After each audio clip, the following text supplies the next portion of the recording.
Eu me chamo Carlos, ou melhor, chamava. Hoje sou apenas mais uma sombra na estrada, um eco do que fui. Mas se você está lendo isso, é porque algo aconteceu comigo, algo que eu não conseguia entender até ser tarde demais. Deixe-me contar o que vi, o que vivi e por que nunca mais dormi tranquilo. Era uma noite como qualquer outra. Estava dirigindo meu velho Mercedes-Benz 1938, percorrendo a BR-285, uma rodovia esquecida que atravessa campos vazios e vilarejos fantasmas.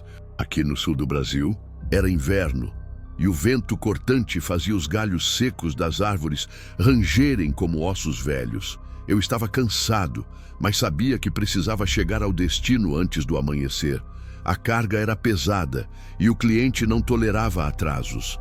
Foi então que a vi. No meio daquela escuridão interminável, uma figura destacava-se na beira da estrada.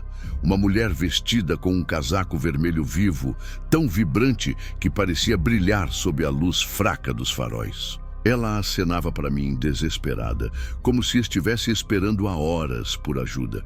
Parei o caminhão pensando, deve ser alguém em apuros.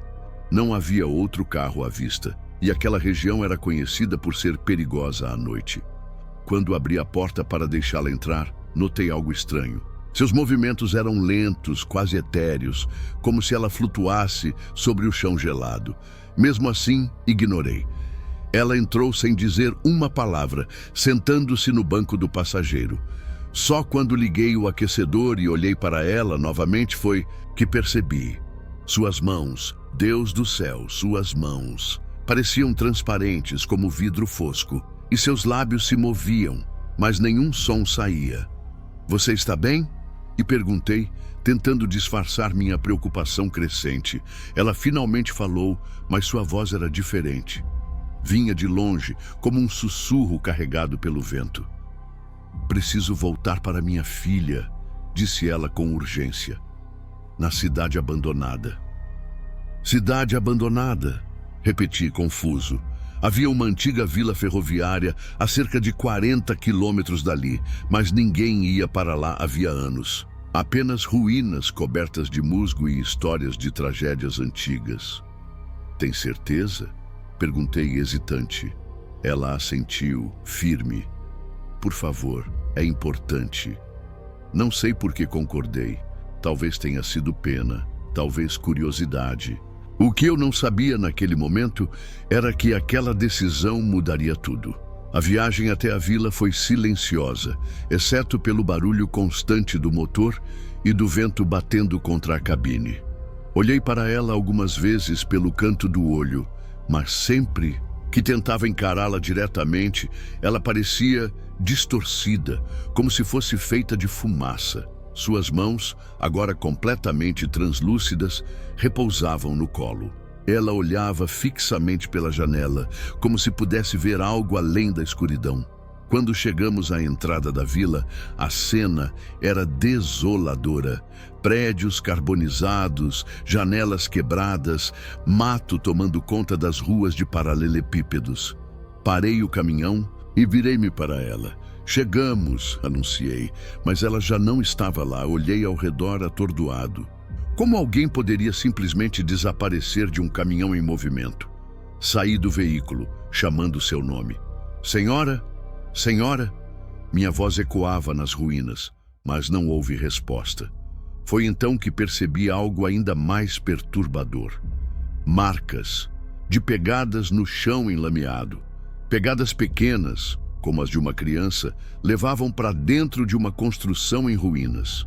Curioso, ou talvez idiota, decidi segui-las. A construção era uma antiga estação ferroviária. As paredes estavam pretas de fuligem e o cheiro de cinzas ainda pairava no ar, mesmo décadas depois. Dentro havia restos de móveis queimados e fotografias penduradas nas paredes, parcialmente consumidas pelo fogo. Uma delas chamou minha atenção. Mostrava uma mulher com um casaco vermelho segurando uma menina pequena nos braços. Ambas sorriam para a câmera. Então ouvi risos. Risos infantis, vindos de algum lugar no andar de cima. Subi as escadas instáveis, cada passo rangendo como um aviso. No topo, encontrei um quarto. No centro, havia uma boneca de pano parcialmente queimada, caída no chão. Ao lado dela, um caderno carbonizado. Abri o caderno com cuidado.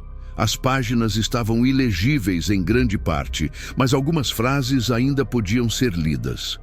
Hoje é nosso último dia aqui. Disseram que o trem vai trazer salvação, mas eu sei que ele só trará morte. Minha filha está com medo. Ela diz que ouve vozes na floresta. Se alguém encontrar isto, por favor, cuide da minha Maria. Ela não merece isso. Fechei o caderno, sentindo um calafrio subir pela espinha. Naquele momento, ouvi um sussurro atrás de mim. Obrigada por trazer-me de volta. Virei-me rapidamente, mas não havia ninguém lá. Ou pelo menos, não alguém visível. Mais tarde, investigando a história da vila, descobri o que realmente aconteceu. Em 1967, um incêndio devastador consumiu a estação ferroviária durante a madrugada. Dizem que começou quando um trem transportando produtos químicos descarrilou. A maioria dos moradores conseguiu escapar, mas uma jovem mãe e sua filha ficaram presas dentro da estação. Os corpos nunca foram encontrados. Desde então, relatos de aparições começaram a surgir. Motoristas que passavam pela rodovia juravam ter visto uma mulher de casaco vermelho pedindo carona. Alguns diziam que ela entrava nos veículos e desaparecia sem deixar rastros. Outros afirmavam ter ouvido risos infantis vindo do nada. Voltei para casa naquela noite, mas nunca mais fui o mesmo. Durante semanas, sonhei com aquela mulher e sua filha. Sonhos onde elas me pediam para ajudá-las a encontrar paz. Então, numa noite fria, enquanto dirigia sozinho pela mesma rodovia, vi novamente a figura de vermelho. Parei o caminhão, mas, desta vez, não era para oferecer ajuda. Era porque eu sabia que ela estava me chamando. Ninguém sabe exatamente o que aconteceu depois disso. Meu caminhão foi encontrado abandonado na estrada, com as portas abertas e o motor ainda ligado. Não havia sinais de luta, nem de violência, apenas ausência. Se você estiver dirigindo por aquela rodovia à noite e vir uma mulher de casaco vermelho acenando para você, pense 2 vezes antes de parar. Ela pode estar procurando alguém para substituí-la. E quem sabe, talvez seja você. Você pode estar com os pés no chão, as mãos no volante e o motor roncando firme. Mas quando a noite engole a estrada, nem o diesel mais potente te protege do que mora no breu. Se você é caminhoneiro como eu fui, já sabe, tem curvas que não estão no mapa. Tem trechos que não pertencem a esse mundo. Meu nome era Silvio Andrade, 53 anos, 32 de estrada. Nunca fui de frescura. Dormia na cabine, comia em boteco de beira de pista, trocava pneu no barro com chuva nas costas. Mas naquela noite, naquela porra de noite, algo me escolheu. Era 12 de junho de 2021. A data me marcou como brasa em couro. O relógio do painel marcava 02:58 da manhã, quando entrei no trecho mais isolado da BR-282, sentido oeste, entre Lages e São Miguel do Oeste. A serra estava úmida, carregada. Uma neblina rasteira lambia o asfalto e o farol mal cortava o branco diante de mim. O rádio falhou, só chiado. Tentei sintonizar uma estação de música sertaneja. Nada.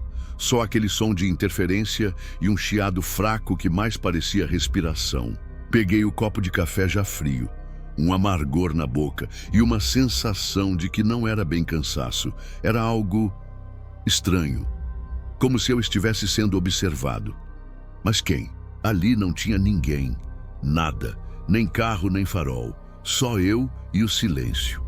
Foi no quilômetro 246 que eu vi uma figura pequena, parada no acostamento, a uns 50 metros à frente. Primeiro achei que fosse um animal, um cachorro, mas conforme me aproximei, era uma criança. Devia ter uns 6 anos. Usava um casaquinho rosa manchado. Estava descalça, com os pés pálidos no asfalto frio, a cabeça abaixada, os braços caídos ao lado do corpo. Imóvel, parecia uma estátua esquecida. Meu coração apertou. Aquilo não fazia sentido. Uma criança ali, sozinha, àquela hora, no meio do nada. Parei o caminhão uns metros adiante, pisca-alerta ligado, lanterna na mão. Desci, chamei. Ei, tá tudo bem? Cadê seu pai? Sua mãe? Só o silêncio. A neblina me engoliu rápido. Caminhei até onde ela estava e não havia ninguém. O chão estava seco, nenhuma pegada, nada. Senti um arrepio que veio da espinha até o couro cabeludo. Voltei para o caminhão mais rápido do que entrei, mas eu devia ter partido ali. Eu devia ter voltado, só que a gente sempre acha que pode dar conta, né? Voltei para estrada, mas minha cabeça ficou presa na imagem daquela menina. Tentei racionalizar, podia ter sido só um vulto, ou algum moleque perdido, talvez. Mas meu estômago dizia outra coisa, algo errado, algo que nem o motor roncando abafava. Foi então que vieram as batidas, secas, compassadas. Tum, tum, tum, do lado direito da carreta. Não era como pedra no paralama, eram batidas de mão, com força. Parei de respirar. Olhei para o retrovisor, e ela estava lá. A criança, grudada na porta do carona, pés pendurados como se flutuasse, as mãos espalmadas no vidro, e o rosto... Meu Deus! O rosto era pálido, inchado, com os olhos completamente pretos, como 2 poços sem fundo. A boca entreaberta, e dela parecia sair um sussurro, mas eu não ouvia com os ouvidos. Era na mente. Você viu, agora me leva. Acelerei. 100, 110, 120 km/h. Mas ela continuava ali. As batidas aumentaram, como se ela estivesse socando, desesperada, como se quisesse entrar. Gritei, xinguei, pedi a Deus. Mas ela sorria agora, um sorriso errado, como quem saboreia o medo alheio. Avancei até ver uma placa. Posto Mirante, 2 km. Quando cheguei, tudo estava apagado, sem luz, sem frentista, sem som. Desci com a lanterna tremendo na mão, andei em volta da carreta e vi marcas de mão, de criança, ensanguentadas, por toda a lateral, como se alguém tivesse se agarrado, arranhado, batido, até as mãos se abrirem em carne viva. Então ouvi um som dentro da cabine, um choro, baixo, fino, vindo do banco de trás. Subi devagar, olhei pelo retrovisor interno. Ela estava lá, sentada atrás do banco do carona, chorando, sangue escorrendo das palmas das mãos e os olhos ainda negros, mas agora chorando. Então perguntou, por que ninguém para? Por que ninguém me ajuda? O resto eu não lembro direito, só flashes, um som alto, um clarão, o cheiro de diesel e depois silêncio absoluto. Quando abri os olhos, vi meu próprio corpo, cabeça caída no volante, sem vida, parado no acostamento, faróis ainda acesos. Eu estava fora, observando. E agora eu estou aqui preso, no mesmo trecho KM 246, na estrada onde o mundo começa a dobrar.